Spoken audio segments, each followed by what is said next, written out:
$7 million for reef fish management, $25 million to combat Asian carp, $2.5 million to count the number of amberjack fish in the Gulf of Mexico.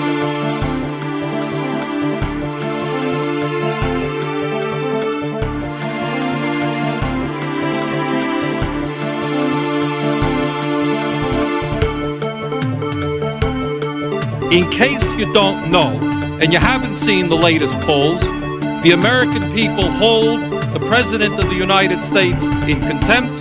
They hold this institution in contempt. They hold the Republican Party in contempt. They hold the Democratic Party in contempt. They think that maybe, given all of the crises facing this country, it's about time that there was some bold leadership here and that this institution made some hard choices.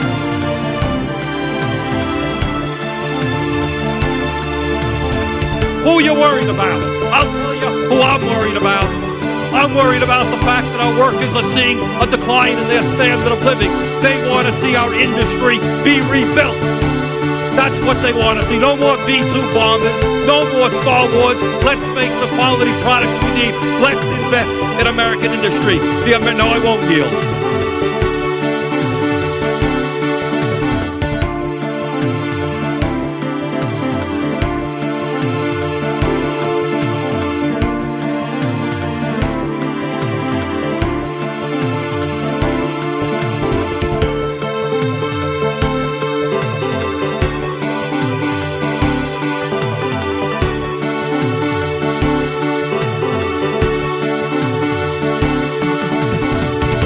$7 million for reef fish management, $25 million to combat Asian carp, $2.5 million to count the number of amberjack fish in the Gulf of Mexico.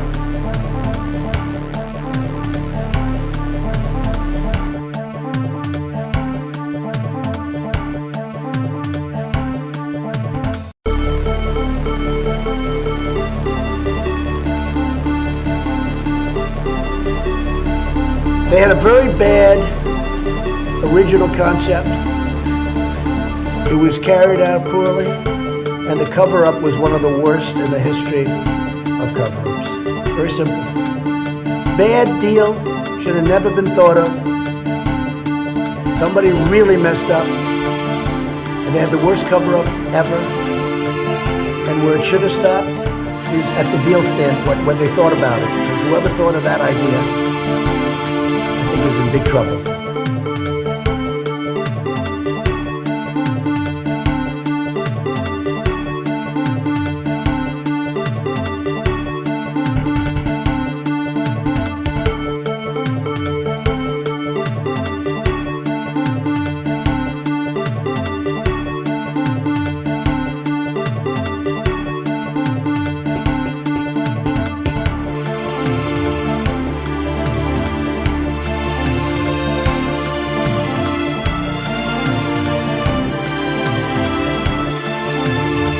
You have to go home now. We have to have peace. We have to have law and order. We have to respect our great people in law and order. We don't want anybody hurt. It's a very tough period of time.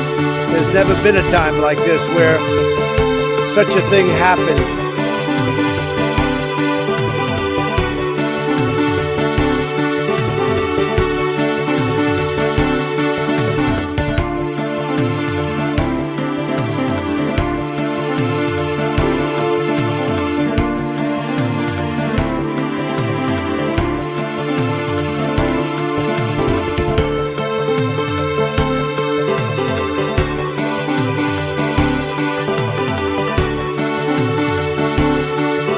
And then they have cans of soup.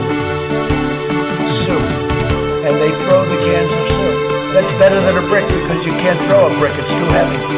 But a can of soup, you can really put some power into them, right? And then when they get caught, they say, no, this is soup from my family. They're so innocent. This is soup from my family. It's incredible.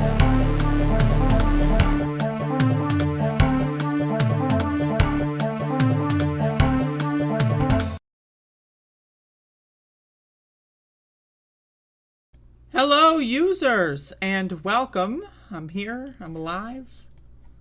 I'm here.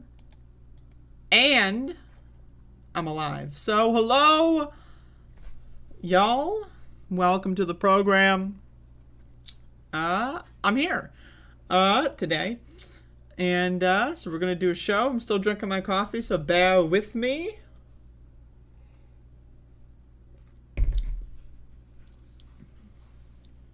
We got a program today. I'm once again wearing a t-shirt inside out and backwards. So, just throwing that out there. So there you go.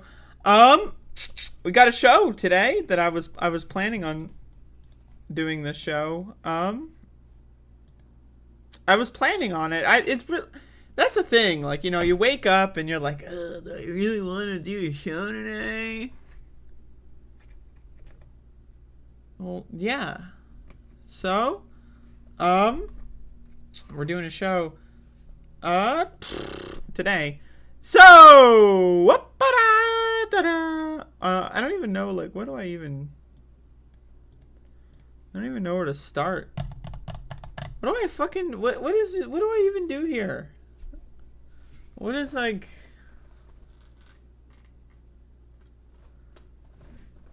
I don't even know what that is or referencing, and I'm not interested. Am I planning on the show being a banger? I'm not planning on the show being a banger. This one will probably be low energy, non-banger. There's no banging today, folks. This is a no-bang zone. If anyone is banging right now, cut it out. So, let's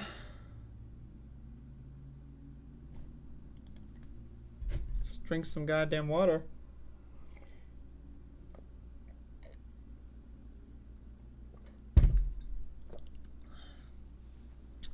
You said you hated Mountain Dew on Twitter yesterday. People on Twitter, man. Like, I came to the conclusion that Twitter is garbage many years ago, but like, everyone on Twitter is angry all the time. Like, at every second. Like, it's the brain worms, you know? Like, when you're scrolling on Twitter, you are in a negative mindset. Like, I don't know anybody who uses Twitter, and, like, they're like, oh, wow, this is so great to read. Like, people misinterpret everything all the time. People will take the worst interpretation all the time. Letterhack, I'm gonna look up this tweet. Uh-oh. Folks, we got a Max dog. Maxie, uppy. Come on up. Come on up. Come on up. Ah! He's just staring. Come on, Max. Here, I'll take this off. You don't like that? Okay.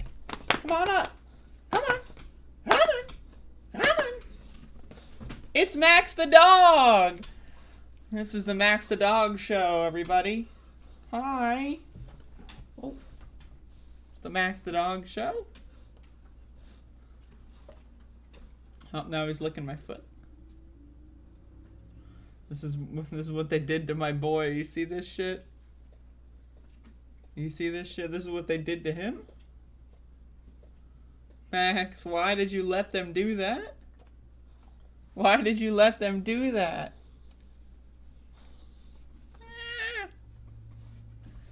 This is my dog. He's pretty great. It's pretty great. All right, now where's this tweet? Oh shit, the letter hack follows me. That's cool.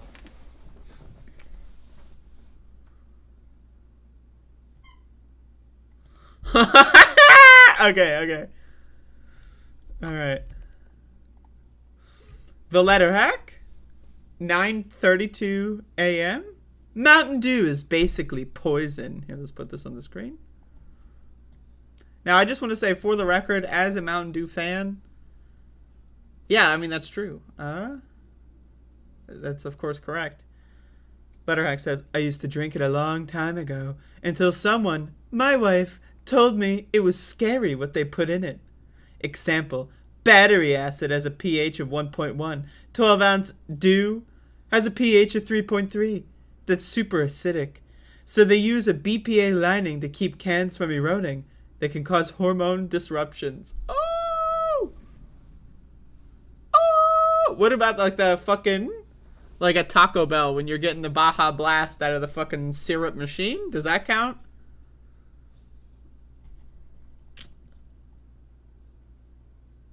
Oh shit, Patty, I keep seeing my 8-year-old nephew drinking that. What parent gives their child that shit?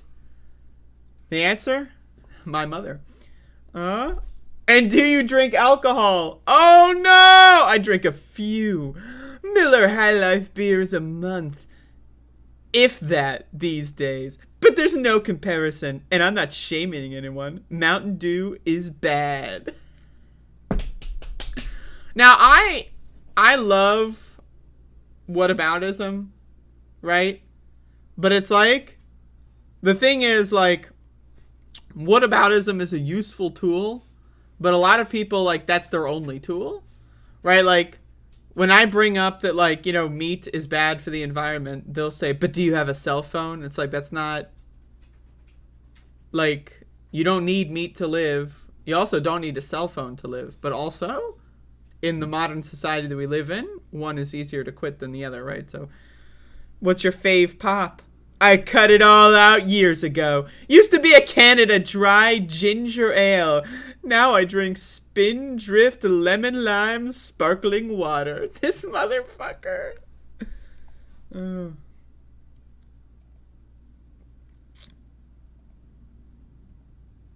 Coffee for children. That's true.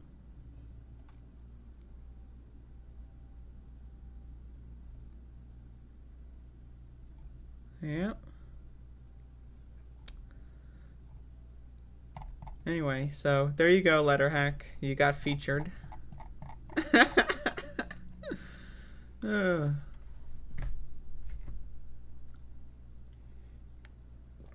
I'm drinking coffee right now, and I'm a child.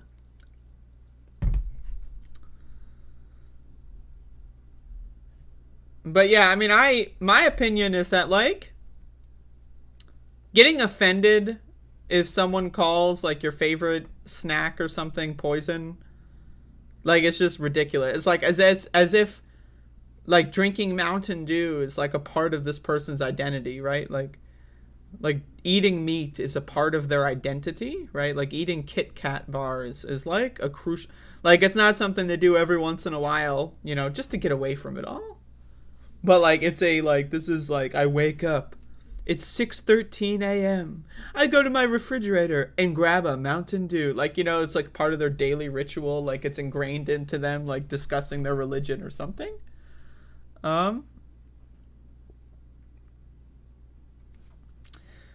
that's the thing. Like, I drink alcohol. I know it's bad for me, right? If someone says drinking alcohol is bad, like, yeah, no shit. But like, I don't know, man. If I compare drinking alcohol to eating meat every day, like, I'm curious as to, like, I want to do a study of this. Like, what is more dangerous to your body? Eating like a steak every day, or like drinking like one glass of wine? I'm just curious. Like, I wonder. But anyway, that's a whole sidetrack. But yeah, everyone on Twitter, they're mad all the time. Like, that's the thing. It's like the mindset, right? Like, it's all about the mindset. Like, when you're like playing a video game, typically your mindset is like, you know, I'm playing a video game, yay. You're watching a movie, your mindset is, I'm watching a movie, yay. But you know, when you're on Twitter, your default mindset is, I'm on here to yell at people. I'm on here to read bad news after bad news.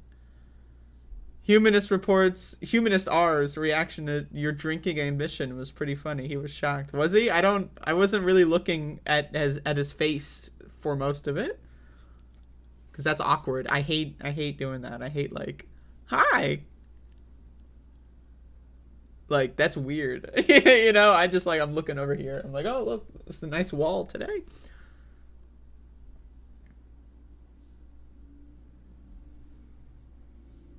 Like, I posted a tweet the other day that was like, imagine being a socialist and thinking eating meat is okay and, like, it's something that we can do in the future. And so many people got fucking triggered. Like, it's one thing if you eat meat and you know it's harmful for the environment, harmful for your health, right? It's a drug that you're addicted to and you're managing your drug addiction. That's fine. But, like, the motherfuckers who are like, no, eating meat is the most nutritious thing. Like, these people, you know, vegans are chronically ill. And it's like, bro, what the fuck are you talking about? Like, what are you, like, I just, like, I know that using cell phones is bad for the environment. I buy one cell phone every 5 years. Right? You know, some people buy cell phones every year. I buy one cell phone every 5 years. That's my current rate. And you know what? I don't know. That's my way of interacting with society to reduce harm. Yeah, people, like, I mean, again, they're just mad all the time. Like, that's the thing. It's like, it literally is as simple as, like, the analogy to use is adults, they don't know what the fuck's going on. Most adults, right, they never actually aged beyond children, right, mentally speaking. Right, it's like trying to, like, you know, do the airplane for your fucking 4-year-old to eat, like, broccoli or something. Right? You gotta play the stupid fucking game for them to eat their carrots. You know what I mean? That's most people on this planet. Is there, like, the 4-year-old, like, that spits the carrots on their bib because they're fucking stupid? You know what I mean? I don't know, man. I don't want to be too mean. But I came to the conclusion that most people are fucking morons. Like, I care only about appealing to the fringes of society. I don't care at all about appealing to the lowest common denominator.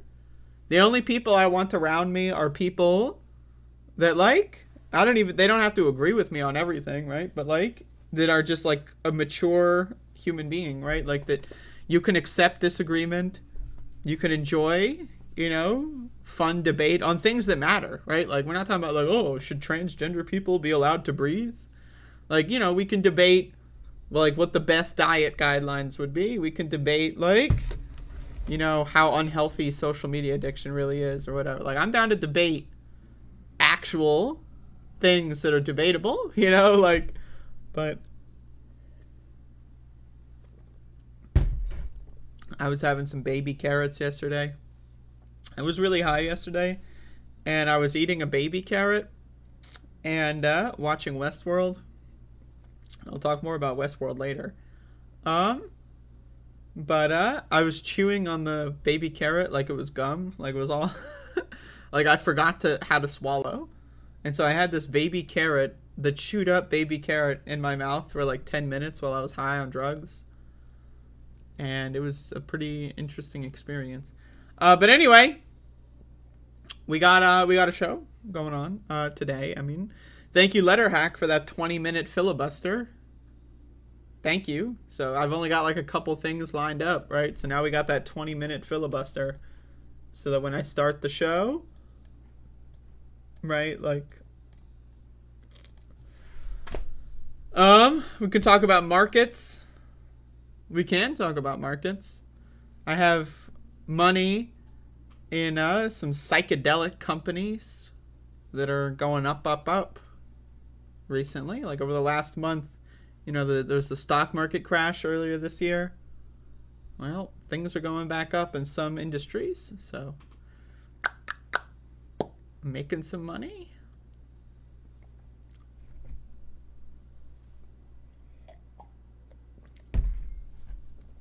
Maybe we can get a fresh keyboard bit. How about that? Just a real quick one, you know. I'm actually not even on the keyboard, right? Like, I could even go further meta and then just like...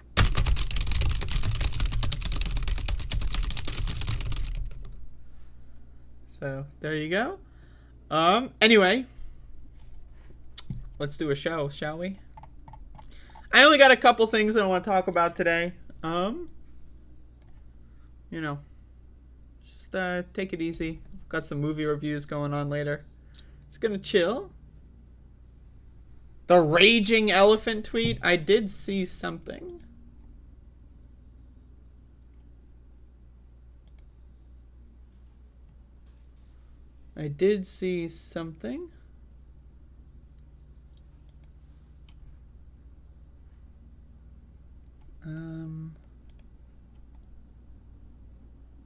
Elephant. Oh, the elephant's going in. Holy shit. Get him. All right. Let's start this show. So I want to talk about the Orange Man. Now, first of all, before I talk about the Orange Man is banned from running for any office, president, House, Senate, state, anything. He is banned from office. You might be wondering, like that might be your reaction to that statement, but I referenced the Constitution of the United States of America. I don't know if you read it. 14th Amendment, Section 3 clearly states, if you give aid or comfort to those engaging in an insurrection against the United States of America or engage in an insurrection yourself, you are banned from office. So Donald Trump is banned. That being said, there's some positive propaganda going on for Donald Trump in the New York Post, and I want to cover this.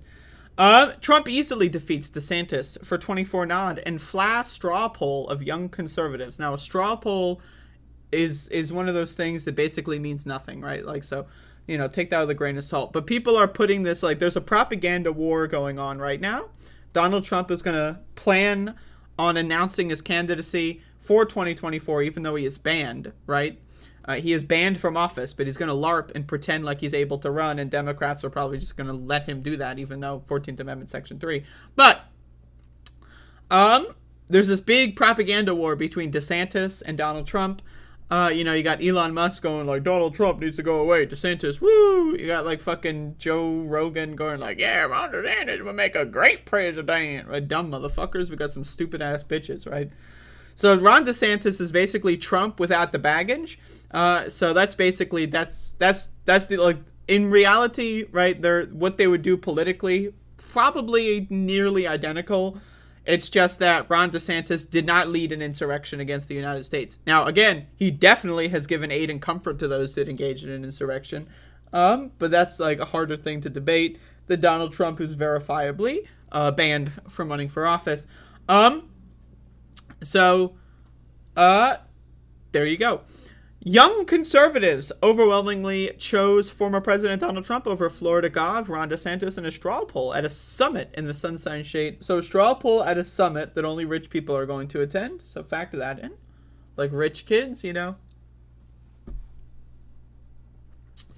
As to they would vote for if the former president launched a re-election bid for 2024, 78.7% of the attendees at Turning Point USA gathering chose Trump, while 19% picked DeSantis. No other Republican even came close. South Dakota Gov. Kristi Noem was the nearest at 1%. Doing pretty well. Trump delivered Saturday night keynote address, blah, blah, blah. Cruz and DeSantis, blah, blah, blah. Who cares? Anyway, so the point here is that, again, there's a propaganda war. The Trump loyalists are going to want to try to make Trump, Trump, Trump. He's planning on announcing his 2024 run very soon. Probably in a month, maybe two. Right? September, maybe October. We'll see. So again, whenever someone is going to announce that they're running for president, there's always that groundwork that's being laid beforehand.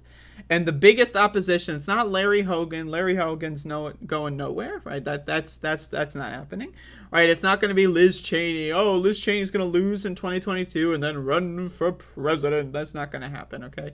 Right? I mean, she might, but like this, the campaign's going to go nowhere. Chris Christie going to come back. He's going to bring it back. No, he's not going to bring anything back, right? So it's really DeSantis, honestly, as well. Do you think DeSantis would run against Donald Trump? I don't know. I really don't know. Donald Trump also has said recently that he wants Ron DeSantis to be his running mate, right? So if that's the case, which I think that is the most likely scenario, is that Donald Trump would want Ron DeSantis as a running mate. That's my opinion. That works best for both of them. Like, do you think Ron DeSantis wants to lob any, like, fucking hardballs at Donald Trump in a primary? That's bad for his brand, right? So, it's that simple. I don't think that this Ron DeSantis thing is going anywhere. Now, I also don't think that this 78% straw poll of a turning point event, I don't think that that really means much, right? But this is just my springboard because this is in the news today. But I do think Donald Trump is going to be the candidate in 2024. Again, even though he is banned from running for office. It would be illegal for him to appear on a ballot. Anyone that would approve or authorize of a voting ballot with Donald Trump's name on it would be breaking the law. They would be violating the Constitution. So not only, now again, I would go as far as to say that if you're the Secretary of State in one of these states and you approve of Donald Trump on the ballot, that you are giving aid and comfort to those who have engaged in an insurrection, and you should be immediately removed from your post and banned from ever running for any office again. That's my opinion. The 14th Amendment was passed for a fucking reason. It's a Reconstruction Amendment, right? It was supposed to be the way for this country to move on from the Civil War. What was the Civil War? A big fucking insurrection, right? So if we're not going to, like, the solution to stop further insurrections was baked into the Constitution. If we're not going to do anything about it, Civil War II, I mean, now's the chance. Now's the chance to stop a Civil War II. Now's the chance. We're in that period where if people want to, they can prevent that from happening. But I am getting less and less, I'm getting more concerned, I should say, every day, about the prospects of that. But anyway, Donald Trump, I think, is the likely guy.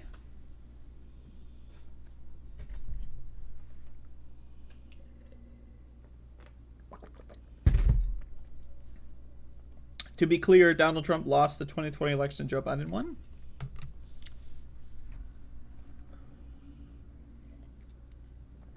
Drinking my goddamn coffee. Drinking my motherfucking water. What a good fucking day to be alive.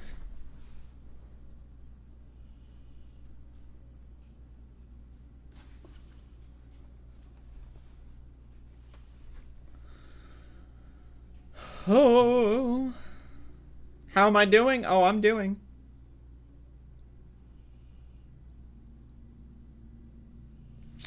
Do I think AOC could run in 2024 and have a chance? I'll make that a segment. That's a worthy question to turn into content. Do I think AOC could run in 2024 and have a chance? Now, my preference for 2024 is Bernie Sanders. I think Bernie has the best possibility of running in 2024 and having a chance at anything. That's my opinion. If AOC ran, I would vote for her. Like, my policy on primaries is I will vote for whoever is the furthest left candidate that has any realistic chance of winning. So would I vote for her? Yeah. I mean, if you're making me choose between Bernie and AOC, I don't think that would ever happen. I think if Bernie ran, AOC wouldn't, and vice versa. But I don't know. I think AOC, personally, my fan fiction for AOC is I think she would make a better Speaker of the House scenario than running for president. I'm not sure. I don't know. I don't know if AOC has the energy or the grit that's required to run in 2024, right? Because if someone is going to run in 2024, they need to not fuck around, right? Like, that's the fatal flaw of the Bernie Sanders campaign, was that he fucked around too much. In the 2020 primary. In 2016, Bernie fucked around a lot less. But in 2020, Bernie fucked around. Like, he just wasted many opportunities. Like, there's this, like the one time where he was supposed to go onto the debate stage to attack Joe Biden's stance on Social Security, and he just chose not to. Like, he had rehearsed it. He was planning on going after him, right? His campaign released a bunch of ads that week. And then he was like, oh, my good friend Joe Biden, right? So that's Bernie's fatal flaw, is he fucks around too much. Now, again, I would still vote for whoever is the furthest left. That's my ideological principle, right? But whoever would run, I don't think AOC would have that grit. I feel like she would fuck around more than Bernie Sanders would, I think. But I could be wrong, and I'm willing to be proven wrong. But that's my opinion on 2024 AOC. I think AOC, if she were to run for president, 2028 maybe, like give more time to build up. But also this could all be irrelevant because of the independent state legislature theory bullshit going on with the Supreme Court, so who knows. But anyway, that's my opinion. Turn that into content, folks. I love content. Hopefully you're content with this content, because I am. Anyway, let's get back into the news, folks. Let's talk about Tucker Carlson. Yeah, Tucker Carlson, the #1 news host, rich, out-of-touch millionaire elite, who consistently broadcasts from his secluded bunker. Tucker Carlson, going on, I don't even know what this show is, but he's doing something really interesting. You know, Tucker Carlson's another guy that we need to worry about for 2024, in my opinion, or in the general future. In the general future, I mean, Tucker Carlson is some guy that's going to be very, very scary to deal with. But anyway, here's Tucker Carlson telling young men what they should do to get their lives together.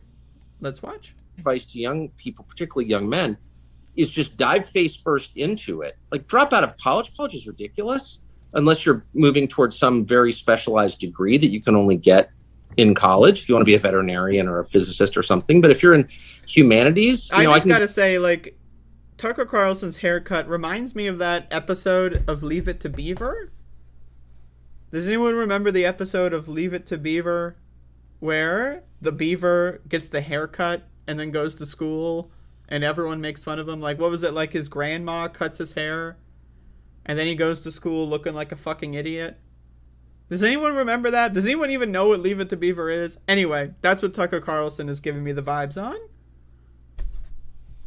Give you a list of no disrespect to Jerry Mathers, of course. 100 books. You can find it on the internet, and you'll be better educated than you would be at whatever stupid college you go to. A. B. Get married, and choose wisely, but don't overthink it. Don't overthink it. People overthink it. Like, if you're compatible with someone, and you can smell that, you can make it work. And by the way, it's never easy because men and women fundamentally don't understand each other. That's the whole joy in it. So the advice: drop out of college, walk around smelling people, and then marry the first one that smells good? I mean, okay. That's why marriage makes you grow, is because you don't really understand the other person. So you have to try every day to decipher what that person's saying. Have more children than you can afford. Take a job you're not qualified for. Like, go balls out. Just go balls out. I don't know, what is everyone... So, go balls out, smell a bunch of random women, drop out of college? I mean, this is a winning... I just want to say, like, look at this guy on the other end of the screen here. Right? Like, this guy is just, like...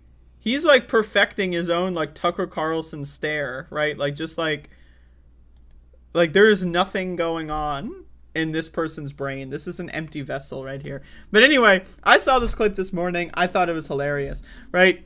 Now, again, like, we can have a conversation about college, right? College is a scam, but not because of the humanities. The humanities are actually the best parts about college, right? But college is a scam because of student loan debt, which is essentially involuntary servitude, right? You sacrifice 30, 40 years of your life for like 4 years or 8 years or whatever of learning about some stuff that you could learn on the internet. So I agree with that part, that college is a scam, but we have different reasons for that. agreement. But again, the going around and smelling random people and getting married thing, I don't know if that's the best strategy. I mean, you know, we like conservatives love to talk about broken homes, right? Broken homes, right? Oh, single parents or abusive parents, right?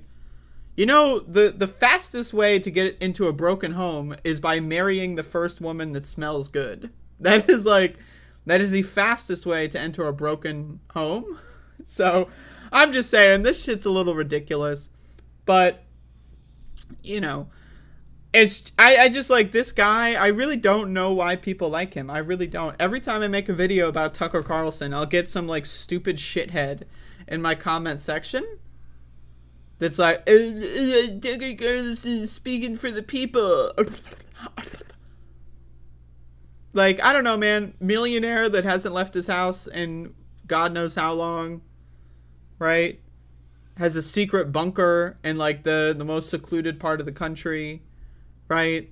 Is the heir to like a fucking extremely wealthy family and corporation.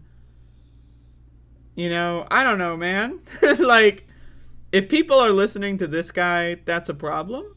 I'm more of the tune in, turn on, and drop out kind of person. You know what I'm saying? And Tucker Carlson does not embody that kind of belief structure. But, you know, I thought it was pretty funny, so I wanted to share. He also looks so sweaty in this clip. Like, look how shiny this guy is. Like, why is he shining like this? Like, what the fuck? Jesus.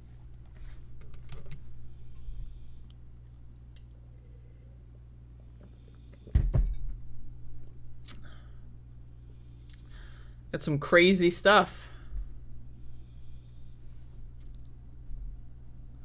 Some crazy stuff. I'm a little low energy today. I apologize for that. You know, I apologize. It's not that I don't have to go into it, but every once in a while I'm low energy. That's the thing about doing a show every day. Is like they can't all be bangers, right? You know.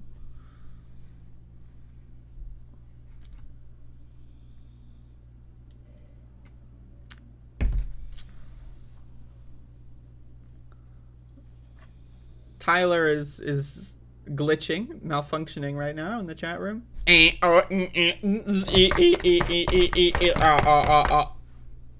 That's Tyler. I'm supposed to get my new old mouse is supposed to be arriving this week, so hopefully I'll do a Doom stream. Ideally.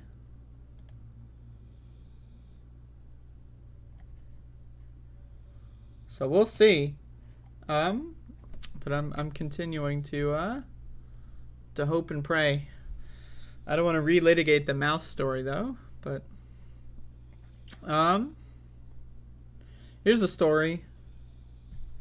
I guess we'll bring this back. All right. Hashtag my gamer story, folks. We're bringing it back. I haven't done one of these in a while. So yesterday I was partaking in some magical fungi. Some people pronounce it fungi. I don't know about that. And watched a movie, but I'll get into that later. And after the movie, I attempted to play a video game. Now, this is something I have been trying to combine mushrooms and video games for a while, but it's a lot more difficult than movies or cartoons. I love watching cartoons on mushrooms because like there's no rules, right? So like recently I've been watching Courage the Cowardly Dog, and that's a great shroom show. But anyway, I've been trying to combine mushrooms and video games, and it usually doesn't go so well because playing the game is very difficult, right? Like playing the game is like it's the most difficult thing in the world. But like I really want to, right? So like what I'm trying to do is I'm trying to find like the ideal time for playing video games. Is it like 3 hours after ingestion, 3.5 hours? Like, when should I start playing video games, right? Because, like, playing video games while at the peak is, like, impossible, typically. Like, regardless of what kind of dose you're doing. But anyway, so I decided to combine marijuana and mushrooms and decided to try to play Halo. The very first Halo. And, well, I played for about maybe 45 minutes to an hour, maybe. And I only got halfway through the second level. And so, but I want to describe my experience, because I've been trying to play, like, I tried to play Doom on mushrooms. That's my favorite game, and that's almost impossible because the game is so fast-paced. But I figure Halo is a little slower paced. I was playing on normal difficulty. I normally play on legendary, but I'm like, you know what? That's not good. One of these days I want to try like a legendary playthrough on shrooms. That's like my goal. Like 20 years from now, I will play Halo on legendary on shrooms. I will practice. But anyway, so I'm playing on normal difficulty. And I'm playing Halo on the PC port, Master Chief Collection. And the first thing that was annoying was like the Master Chief Collection on Steam updates, right? I haven't loaded it in like 6 months, who knows? But it updates, so I have to wait for the update. It doesn't take that long, but it's like, I was in the zone to play it, and I have it installed, but it's got to do this update. So then I open the game, and it forces me to like re-sign in to like a Microsoft account. Now again, Microsoft account. What? Like, it is the year 2022. Motherfucker, why do I need to log into I just want to play offline. I don't want to play multiplayer or anything. I want to play offline, right? So then I gotta like figure out what my login is for this Microsoft account, and that's like, right, already I should have aborted at that point. But I was so into the idea of playing Halo that like my brain could not, like, I couldn't go into a new context until I had played at least a little bit of Halo. So I figured this out. I managed to get into the Microsoft account. I don't know why. Maybe I should have just tried to like load Steam in offline mode or something. That would have been another idea, but that's not like, it's hard to think of alternative ideas at the time, but in the future maybe I'll just like put Steam in offline mode. But anyway, so then I get into the menu for Master Chief Collection. And I'm like, holy shit, I haven't played the game in a while. And the last time I had played Master Chief Collection, I normally would play multiplayer, a couple rounds of Halo 3 multiplayer. That one's my personal favorite. And so, as a result, whenever I play multiplayer, I have the music off, because I would just supplement with like a podcast or listen to my own music on the side while playing. And so anyway, the default menu option was that the music was off. So that's an important factor for this. So I start the game. I'm on the Pillar of Autumn, right? The first cutscene, which normally has really good music, but there's no music. So, right, it's just like the models, right, just floating through space. There's no sound. And I'm thinking to myself, like, I know the music in this game is really good, but I like had convinced myself that there was no music on the opening cutscene. So I was like, oh, okay. I know the music in this game is great, but I guess I forgot that there's no music in the opening. So anyway, so the game starts, and when you're in that like pod section, when Master Chief gets out of the pod and then has to do like the looking up and down shit, fuck. When that motherfucker in like the room is like, I'm gonna try to help you by inverting your aim to see if you like that better. Motherfucker, so they inverted my aim, and you have to look at the lights again. Oh, I was like, it took me like a solid 60 seconds to like figure out how to use the mouse while inverted while on shrooms. And then it was like, did you like that? Or should you go back to the normal mode? And then I'm having to like figure out like how to get back to it was, oh my God. And this is all before the game even starts, right? Holy shit, man. So I'm going through hell, and I'm just like, I just want to play Halo. So anyway, so I actually get into the game, And I'm thinking, like, where's the music? Like, there's no music, but I had, like, convinced myself that there was no music on the first level. Like, I had convinced myself that every time I've ever played Halo, there's been no music on the first level, because now all of a sudden the weed is kicking in. The shrooms are still, like, you know, I'm, like, maybe, I don't know, 3 hours in. So, like, they're starting to go down, but, like, you know, them, you know. Anyway, so I'm going through the Pillar of Autumn, and I'm shooting the grunts.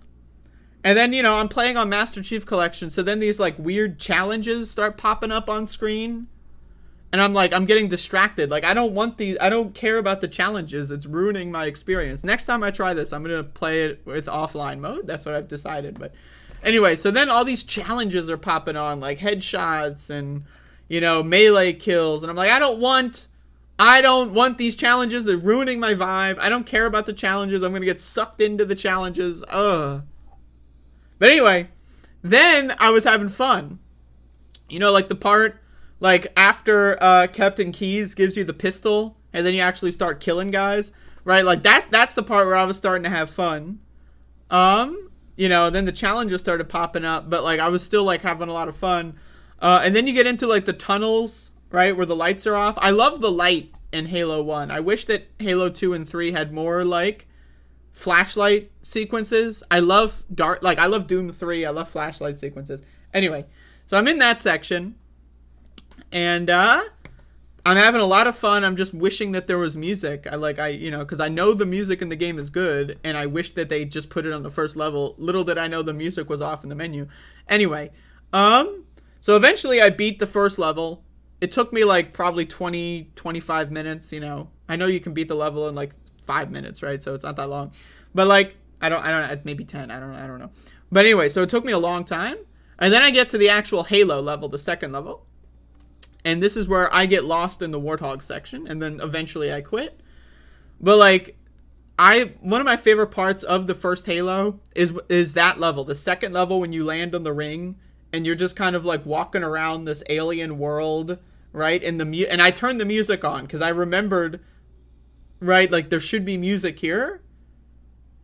And I remembered, oh fuck, the last time I played this game I turned the music off. So anyway, so I'm in there and the music's on, and then I'm all in. Like oh shit, the music's like boom, right? Like it's, oh, I'm in. Right, you get into the Warthog, and then the music is like starting to, I'm in. So I'm fully in. And then, you know, in that second level of Halo where you have to like go around to the Marine squads and like back them up or something, I got lost. I didn't know where the fuck each squad was. I went backwards like several times. But then eventually I started finding them. And then like I just couldn't play the game anymore.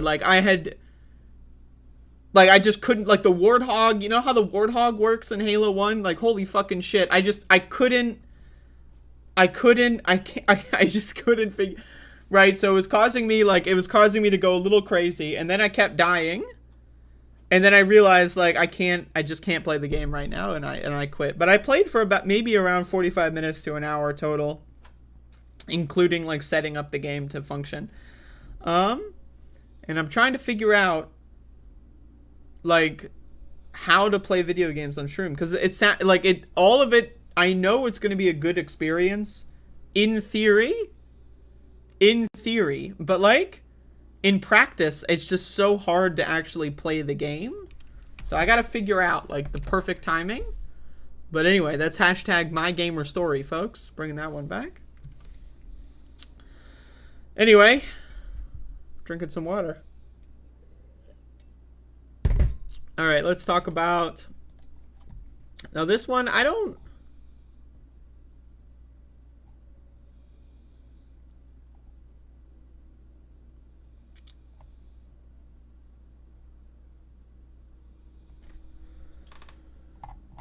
So I just want to say, first of all, there's seemingly no video for this.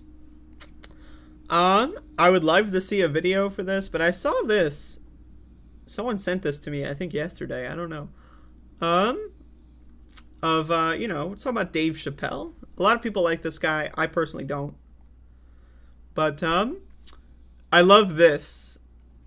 I love, this is from pinknews.co.uk. Comedian, in quotes, Dave Chappelle brands critics, quote, transgender lunatics and calls monkeypox a gay disease. So, now again, a lot of people, let me just vaccinate the population here. A lot of people love to say, oh, it's just jokes. These are just jokes. Don't get mad at a joke. Now, first of all, there is such a thing as a bad joke. I know.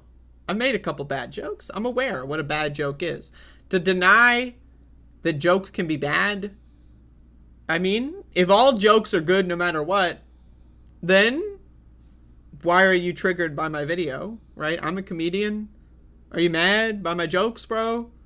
Anyway, so a lot of people love that shit. Like, all the jokes are good only if I like the comedian.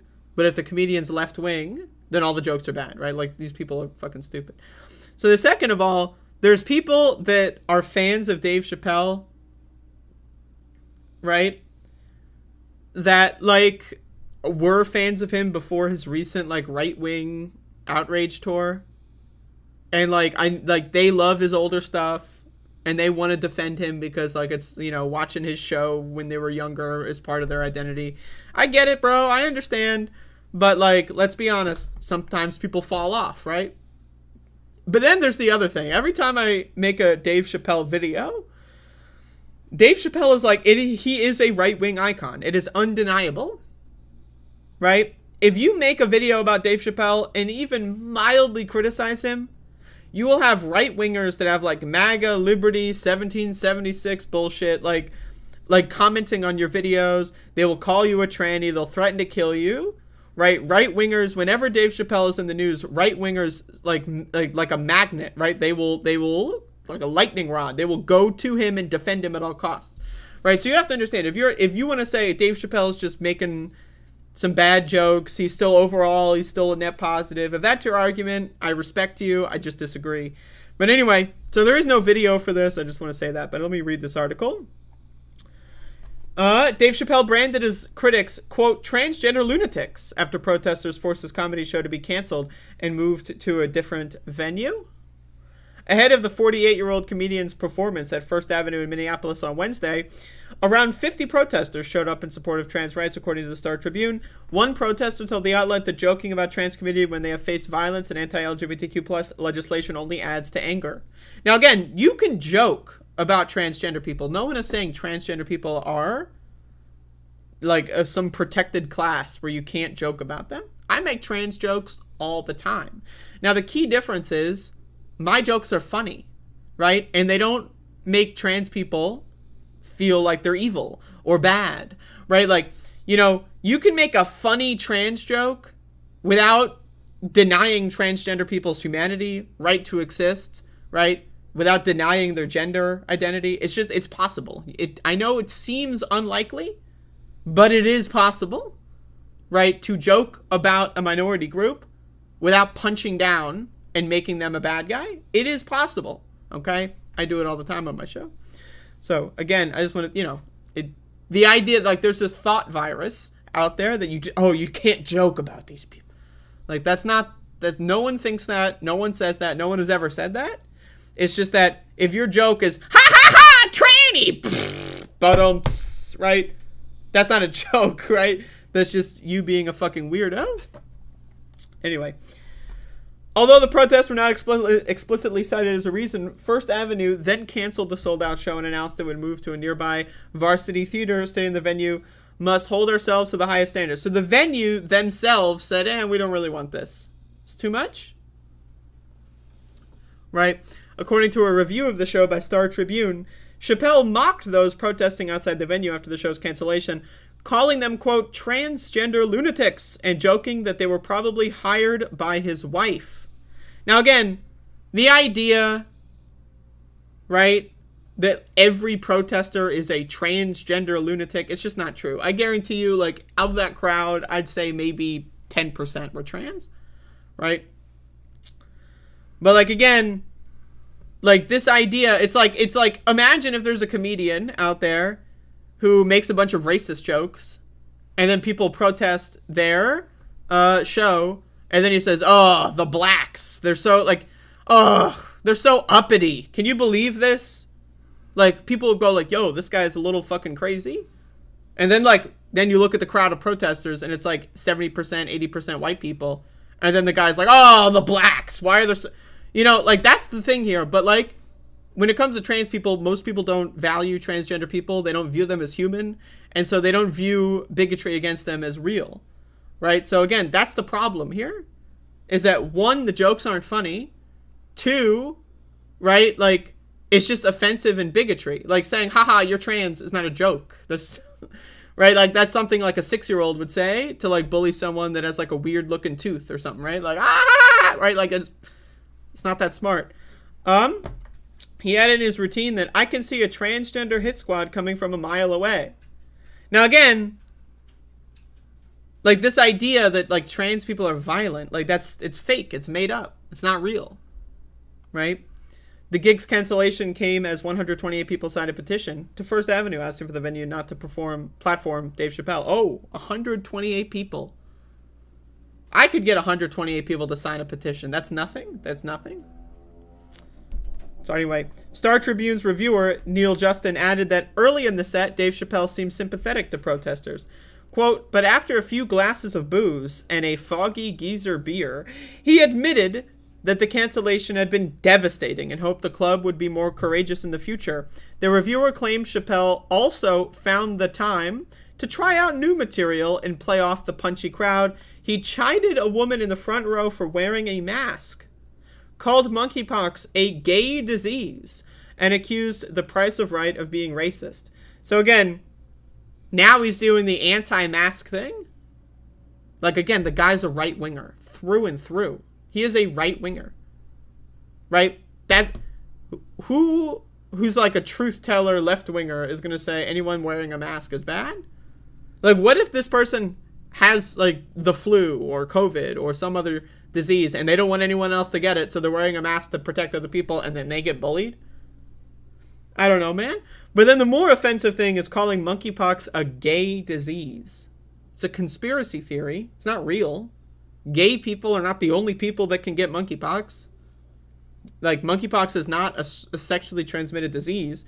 It is transmitted, like most diseases, through a lot of different bodily fluids, not exclusively, sexual fluids, right? You can cough on someone and give them monkeypox. So I need you to understand that this guy right now, not only is he like a religious icon for right-wing hate squads to attack transgender people, but now he is moving even further and attacking gay people. As the Supreme Court is saying, oh yeah, gay marriage, bye-bye. As most of Congress in the Republican Party, most of Republicans are voting against condoms, banning condoms. Republicans want to ban condoms and ban gay marriage. Dave Chappelle is on their side in the so-called culture war. So I want people to understand, this guy's garbage. And it's okay if you watch the Chappelle show, whenever that was. I didn't watch it. And that you love that show, or it's like, fucking, you've seen Con Air and you love him in Con Air, right? Like, okay, whatever, right? I don't care. But like, you need to understand that people can change and they can fall off. They can be pretty cool at 1 minute and then get old, get out of touch, and then become losers. It is possible. Right? It is possible, right? I know people love this idea that if someone does one good thing once, that they're forever a beautiful human being and will forever be worshipped. But that's not the real world, right? That's not actually a real thing. So anyway, I just wanted to cover this. And I know one of the main reasons I want to cover Dave Chappelle cringe is because I know I'm going to get a lot of views from it. People love to defend this guy and watch advertisements on my video. But again, like, the other thing is just like, this guy's a loser. Like Dave Chappelle has the opportunity to use like his media profile to defend transgender rights and make good transgender jokes. He has that opportunity. But he chooses not to. He chooses to make, and now he's making gay people, trying to say that gay people are responsible for disease. It's ridiculous. It's ridiculous. And then, I don't know, man. Like, I just, like, anyone defending this guy still, is just got a low IQ. I don't know what to tell you. Like, they're just dumb motherfuckers. I don't know. Anyway. Sad!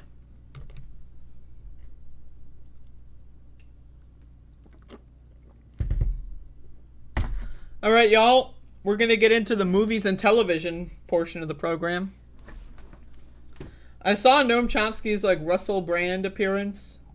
Needless to say, I am not impressed.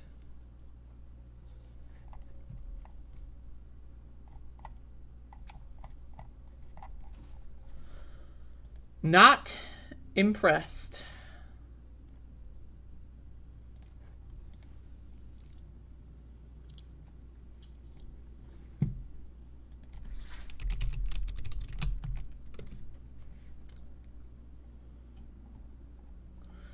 That's the thing about the... I mean, I would love to blame the internet, because why not?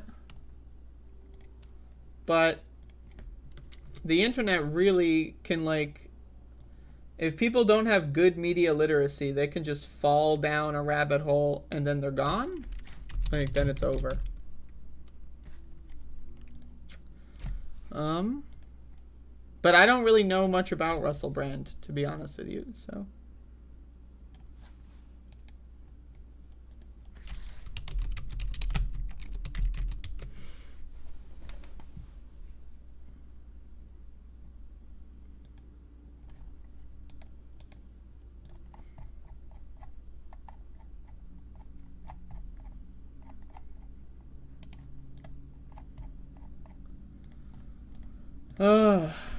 Yep.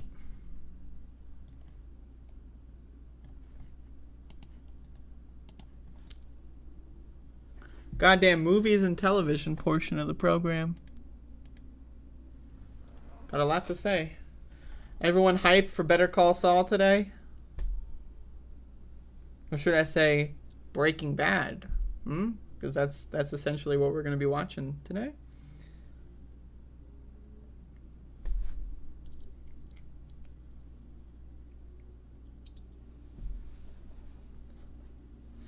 Watched The Rehearsal yet? I have. I watched episode 1 last night, and it was very good. It was very good.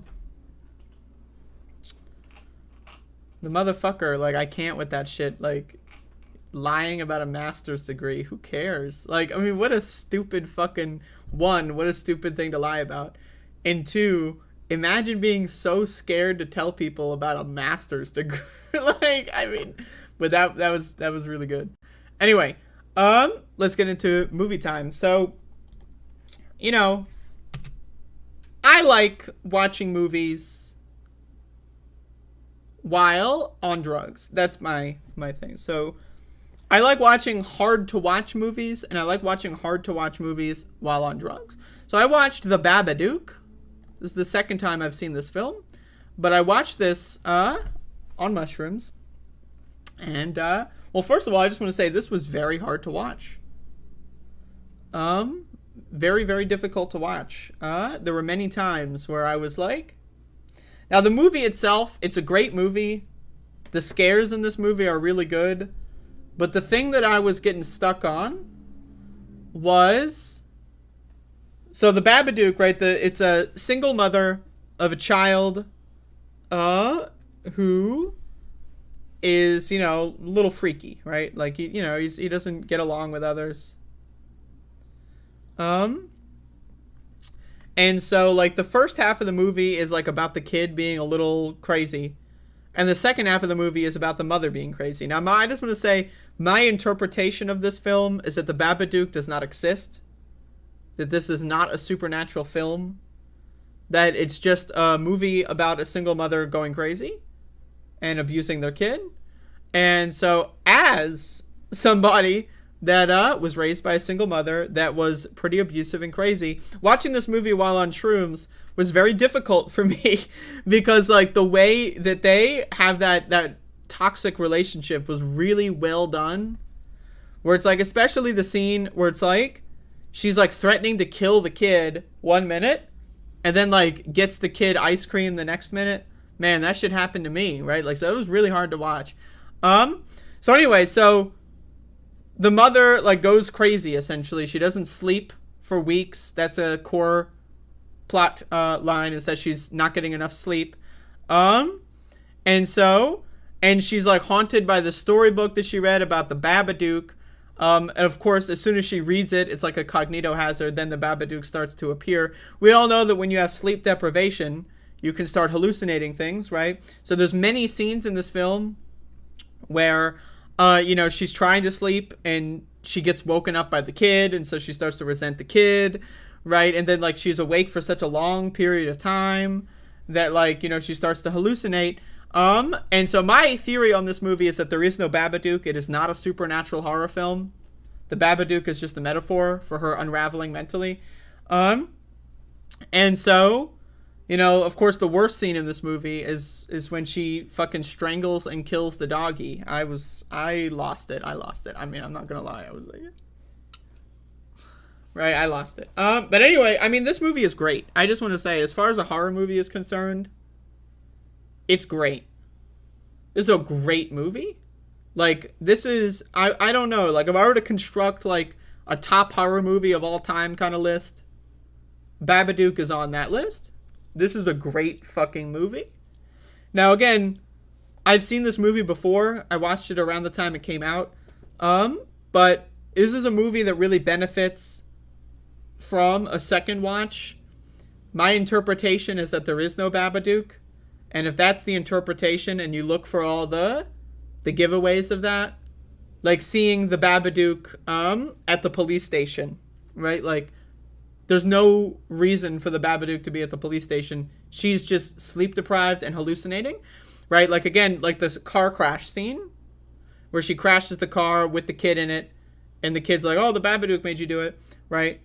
That scene, if you're sleep deprived and you're driving, all of a sudden, right, you wake up and you crash the car, right? So, right, these are all scenes that are very explainable without a supernatural tilt to it. It's just a great movie. I can't recommend it enough. Like, as far as portraying like a toxic single mother-child relationship, having experience with that dynamic, it does a really good job of, like, a crazy fucking parent just going completely psycho on the kid for no reason other than their own mental problems, and then like realizing, oh shit, that's a bad deal, and then like trying to apologize in like the worst way possible, and it's just like a cycle. It happens over and over and over and over and over again. And like the other thing about this movie that I love is that the first half of the movie, the kid is like seen as like the crazy kid who's disobedient and doesn't listen to people, but then like the second half of the movie, the kid is just like a really good kid, listens to everything, other than like when the parent is being evil, right? And it's just super nice. The kid like tries to save the mother from the Babadook, and right, like, and like I love that dynamic, because like the way I see it is like this movie could be viewed as like an unreliable narrator perspective from the mother. That's my view of this film, is that everything we're seeing on screen isn't necessarily reality. It's not necessarily like what we're seeing on screen isn't necessarily the real events of the movie, but it's how the mother interprets them, right? So when the kid is screaming in the car and right, maybe he's having a tantrum. That's possible. Right? But is it really that loud? Is it really that annoying? Right? It's the mother's perception of the kid. That's my take on this movie. Anyway, I thought this movie was phenomenal.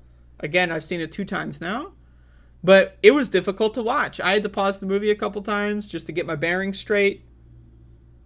It was difficult to watch this movie while on shrooms just because of my own personal traumas. But anyway, the Babadook, I mean, it's an all-time great. I gotta tell you, it's an all-time great. I love this movie. I would recommend it to anybody. So, there you go. Kendra Wade, my goof and I love watching your show in the mornings. Thanks for putting in the work. I try my best. Of course, I want people to develop a ritual around watching my show. I have like a sore wrist. I don't know what happened. I guess I banged my wrist on something. Because if you develop an addiction, like, oh, you gotta wake up, have your coffee, and watch the Above It All show, that's ideal. That's the ideal scenario. So, thanks. It's working. It's working. But also, I'm working 8 days a week, motherfucker. God damn. God damn. Yep, I do my show in the morning. There's a lot of reasons. One, I'm better in the morning at doing things. I am not a night, when it comes to like doing a show like this, I just can't do it at night. Like maybe once in a while I could theorize doing a night show. But like as far as doing like a daily thing, for me, I just can't do it. Like by the nighttime, I get tired. I go to sleep early, typically. I also like weed and, like I could do the show high. I've done this show high many times. But like weed plus being tired, right? Like it makes me a zombie, right? Like now it's fun laying in bed watching movies and shit and like playing video games. But at this point, so doing the show in the morning is one, because that's the time where I'm the most alert. Two, because it helps me get up in the morning. Like, I know I need to get up by, like, 9 o'clock, right? Like, that's, I have problems with sleeping in, right? So it's like, for me, this helps me get up in the morning. And also, I think people in the morning are the most receptive to information that affects them for the rest of the day, right? So, like, when you hear my show in the morning, it affects the rest of your day. You might think about something, to me, I feel like the knowledge is absorbed a little better. That's my perception. It could be wrong, but also I do like the idea of people developing healthy habits around my program. I know there's a lot of people that watch it not on the East Coast of the United States, right? So for them, it's a whole different calculation. But like, I want someone to develop a routine of a healthy sleep habit, waking up early, going to sleep early. To me, it's just, I want to promote that kind of stuff. You know what I mean? Like I want to promote like the healthy habit structures. So that's kind of like the core reasons why I do the show at this time. I would do the show at 10 a.m. every day, but people insist that I do it later on the weekdays, or weekends rather. So, but anyway, I feel like a lot of people do nightly shows. I feel like most programming is related to nightly programming, and so that leaves like the morning slot open to a lot of different things, at least on the internet sphere. So anyway, there you go. It's movie time, folks. So I was browsing HBO of the maximum variety, not to be confused with my dog, and I saw this film pop up. Never seen it before, didn't really know much about it. The Book of Eli. And this is a good movie. I just want to start off by saying this is a good fucking movie. I was like super into this. So I watched this movie. This was after like my earlier story of like disastrously trying to play Halo, right? So it's like later in the evening. I'm not that fucked up on drugs anymore. I'm a little high when I watch this movie. Anyway, Book of Eli, The Book of Eli. It's a pretty great movie. So it was like a post-apocalypse, like Fallout kind of scenario, right? Like there's like a nuclear war, right? And like the only people that survived were those that like hid in caves or like bunkers or shelters or whatever. So like it's and if you've played the Fallout games, it's like that. And the main character, who is unnamed until like a scene where later on Like, I think, like, the companion character, like, looks through his bag and sees, like a name tag that says, like, my name is Eli or something, right? I think he's unnamed until that point. Other than, of course, the movie, right? Like, the movie title.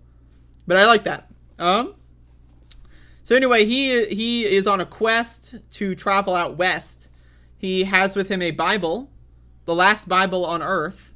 Now, again, I hate religion, and I think religion is garbage. But this is a really good movie in that it treats religion in a way that's, like, very honest, right? So there's one character in a town that Eli crosses through that knows what the Bible is. He's older. He was around before the nuclear holocaust. And so he knows the power of religion. He knows that you can get the religious book and then basically brainwash people. And to me, like, that is such an open and honest interpretation of religion that's what, in my opinion, I like the movie for. Now, again, the main character is really, he's let's be honest, he's a schizophrenic, and he's a weirdo, right? And he believes in this shit because, you know, whatever. But I mean, let's be real though.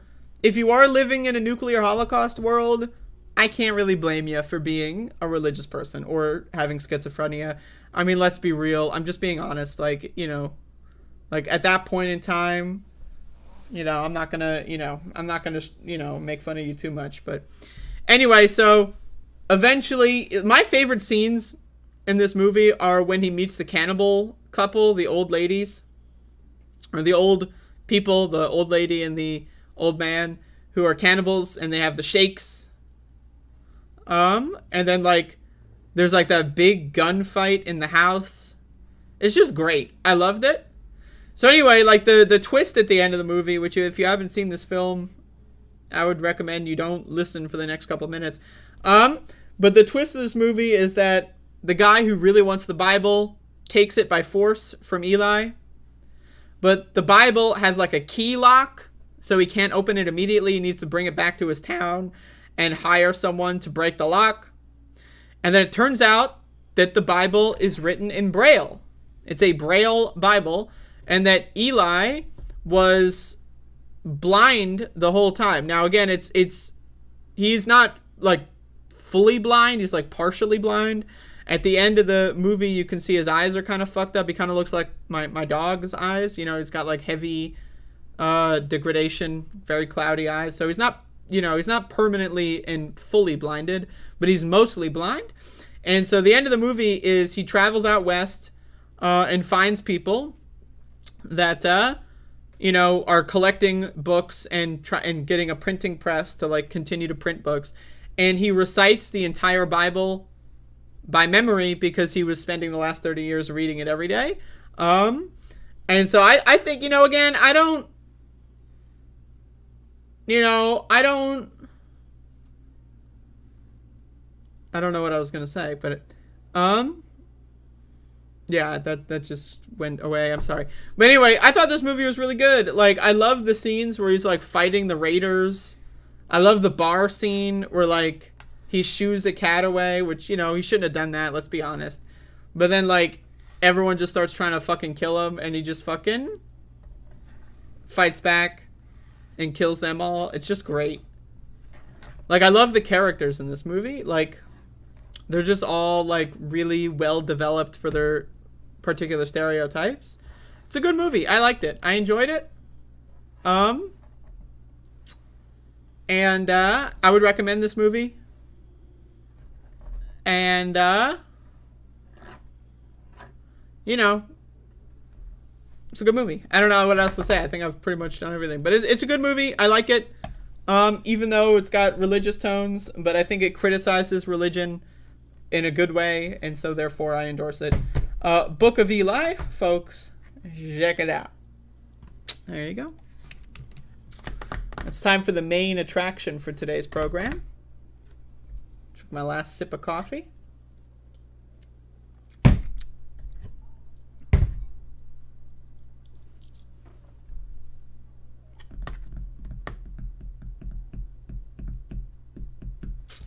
We talking about Westworld.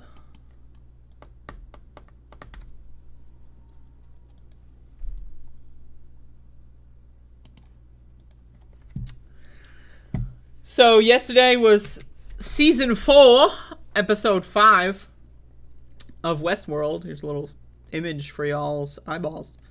Westworld. It's a show. It's on HBO. It's a show that exists. It's a great show. I mean, I don't know. Jesus Christ. Like, this is a great fucking show. Like, every episode. Now, the one glaring thing about this episode is there's no advancing in the Bernard story. So the previous episode, episode 4, like, heavily advanced the Bernard story, like, revealing the timeline and characters, and revealing that they have Maeve again.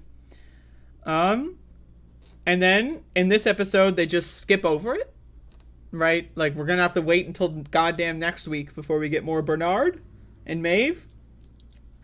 And they skip out on the Caleb story as well, too. I don't know what's going to be happening there.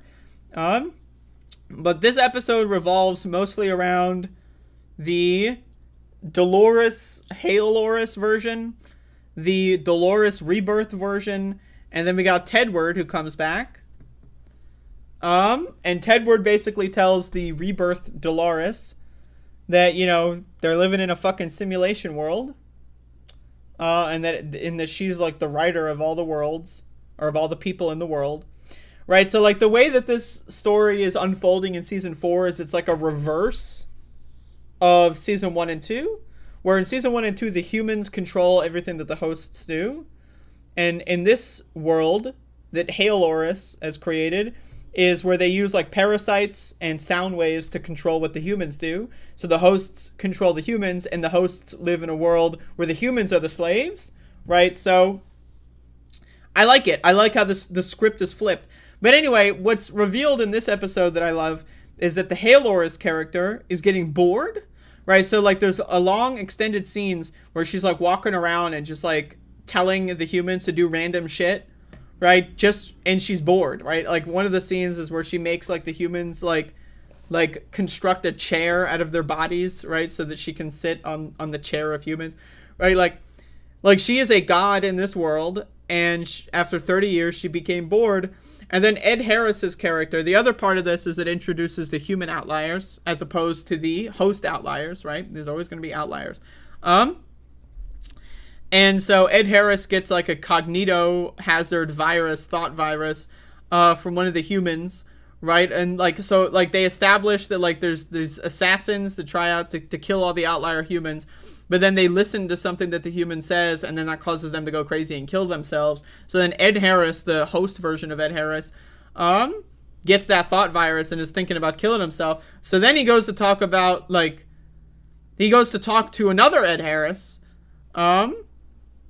and so my understanding of this is that, like, you know, like there's the original consciousness host, Ed Harris, and then every time that, like, you know, he's cloned, right, the personality changes over time, like Dolores and the Halores character, right? So, but then the Ed Harris that is, like, walking around can go back to the original version of it, or, like, the original plus host, or... Anyway, so they're having a conversation. That was really weird. It was great, but it was weird. This episode really, it was a slow episode. There wasn't too much advancement of the story in this episode. This is one of those episodes where it's like they're laying a lot of groundwork for like the rest of the show, because there's only going to be 3 more episodes, I believe. I think they're only doing 8 this season, right? So like they're laying the groundwork for like the finale episodes, right? And so it's pretty cool. I'm in. I loved this whole episode. It was great to watch. It was very enjoyable. It advanced the plot in like a very minimalist, but also in a very serious way, because now the rebirthed Dolores now knows that she's in the fake world, and so now she's another character again. She's back. You know, it took like fucking 5 goddamn episodes, but she's back. She's in. Right, Tedward's back. He skipped season 3, right? But now he's back. It's just a good ep. It's a good ep. I liked it. It's a good ep. Westworld, folks. You gotta check it out. I don't know what else to tell you. It's a good fucking show. It's a good fucking show. Goddamn. And it's got my official endorsement. Anyway, y'all, that's the show for today. I'm gonna turn my AC on.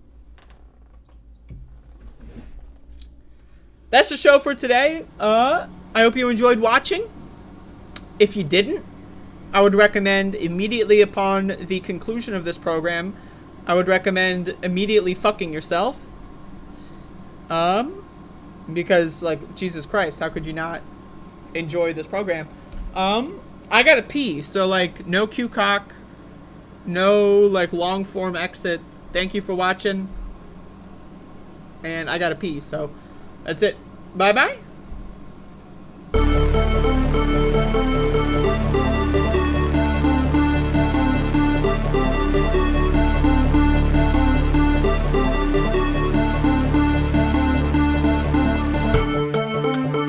It is time for us to do what we have been doing, and that time is every day.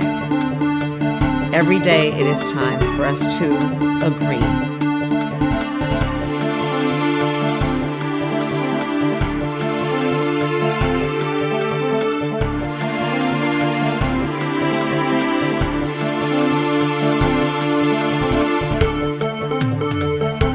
But you have to go home now. We have to have peace. We have to have law and order. We have to respect our great people in law and order. We don't want anybody hurt. It's a very tough period of time. There's never been a time like this where such a thing happened.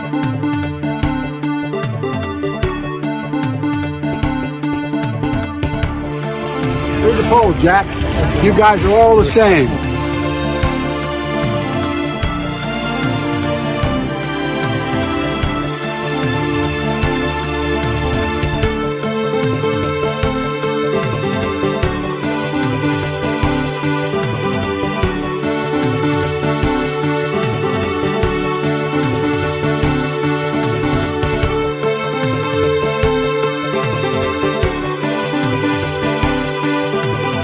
Who created Pokemon Go, but I'm trying to figure out how we get them to have Pokemon go to the polls.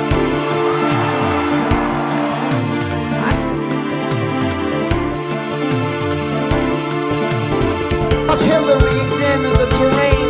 Watch a campaign with the man Tim Kaine. Tim Kaine in the membrane. Tim Kaine in the brain.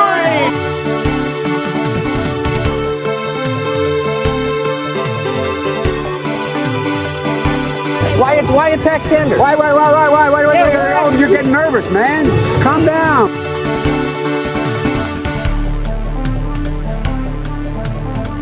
I would say, oh, I'm not a beta male. I'm not a beta male. You know, you're a beta male. Beta!